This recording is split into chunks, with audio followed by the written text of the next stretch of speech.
You're looking at what used to be 4 lanes of busy traffic. The City of Melbourne was determined to transform this strip from grey to green by creating a modern urban landscape. These kind of projects really build the resilient city of the future. The new South Bank Boulevard includes 5 civic spaces, reallocating more than 22,000 square metres to pedestrians, cyclists and families. We've planted 30,000 trees over the last 10 years, and one of the ways we've been doing that is taking out what were roads, busy roads with lots of traffic, and giving that space back to the community in the form of green spaces and play spaces and neighbourhood spaces. It's part of Melbourne's urban forest strategy, which aims to increase the city's tree canopy to 40% by the year 2040. And this model of taking roadways and converting it into green spaces is something that other cities can replicate. And that's what brings us to Hong Kong. 28 local government officials from Australia and China have gathered here to exchange ideas. What can both countries learn from each other in the global fight against climate change? As a city, you have a lot of really practical problems, really on-the-ground things, from garbage to climate action, heat, and so forth. But you're not the only one. There's thousands and hundreds of thousands of cities out there. So imagine yourself as part of a community is really what we do as just a practical activity. Extreme heat is, our biggest killer. The City Diplomacy Masterclass program was organised by the Melbourne Centre for Cities with support from the National Foundation for Australia-China Relations. There's a lot about sort of imagining yourself in the shoes of another city officer, and that's how we do the masterclass, and that's why we do the masterclass, because it's fundamentally just meeting a colleague that has the same problem that you have, just in a different context. The timing of the masterclass really brought home some of those shared problems. As participants touched down in Hong Kong, the city was not just enduring a heat wave, but also facing the threat of a typhoon. It's probably the perfect place to do city diplomacy, because you're literally on the street experiencing climate change and experiencing ingenuity on how to tackle things like heat or typhoons or rain and environmental issues. That's a question H.Y. William Chan often thinks about as a registered architect and a councillor with the City of Sydney.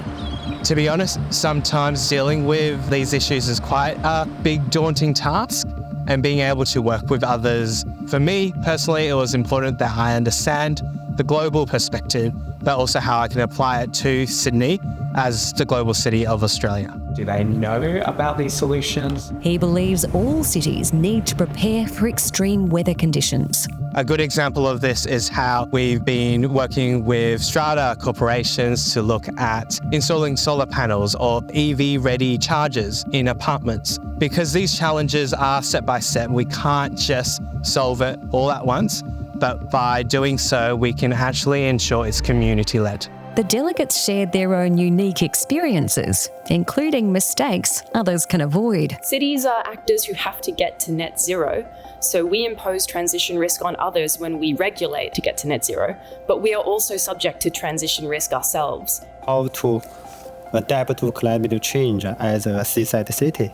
Now we are making a plan. What that means is that our assets and infrastructure need to be nature positive, net zero and climate adapted. Li Lin works for Shanghai's Environmental Protection Bureau. A key priority of her work is to reduce air pollution in the city of more than 27 million people, a mission she considers deeply personal. When I see the air quality, maybe, for example, air quality is clean and our children is very happy, so I will feel very proud. It's very meaningful things for me. China's efforts to reduce air pollution are paying off. People here in Hong Kong say they've noticed an obvious improvement. Li told her colleagues that's been the result of committed effort from government and all sectors of industry. We can learn specific things from each other, like how to relieve the climate change or what's the effective measures that we can learn from each other. The City of Melbourne's Nikki Coles believes the in-person workshop not only cemented new friendships, but also allow delegates to experience other cities' approaches to addressing climate change firsthand. As the mercury rose, she was impressed by how Hong Kong residents were kept informed on the best ways to stay cool. So all of that real-time knowledge was then taken back here, and now we've got our own Cooling the City campaign coming up over summer, and we're applying some of those lessons directly. That wasn't the only big takeaway for Melbourne. The Chinese city of Guangzhou spoke about some localised experiments getting real results. Melbourne meets Guangzhou. What can they learn from each other? Really, well, lots. And really tangibly, actually, some of the most interesting things that Guangzhou showed to us and to Melbourne is working on laneways. And little, very specific work on how you cool down a laneway. Something that could keep Melbourne's laneway cafes cool into the future. But Sydney's H.Y. William Chan says there are plenty of lessons Australia can pass on too. Sydney, for example, came up with a highly innovative way to increase biodiversity in its world-famous harbour. Concrete pots were attached to sea walls, attracting at least 28 new species such as starfish, crabs and algae. Collaboration is important because climate change doesn't stop on our boundaries. I think my role, especially within city making, is to show that to our community, that different lifestyle, that we can actually work with nature, but we can also be a global city that is an exemplar of how and what climate leadership looks like. Ultimately, cities everywhere are on the front line of climate challenges. Hello from Dubai, Michele here.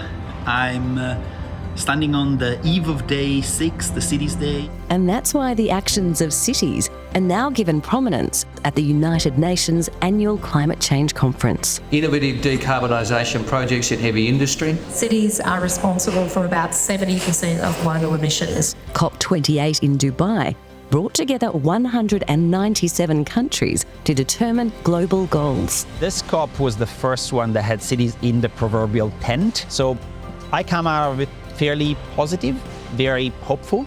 I come out of it having seen some great stuff. And I think when you work with cities, you physically see the things. You see how they're doing garbage collection differently. They see how they do heat shelters. You really see the programs we implemented. And that's a masterclass for us all.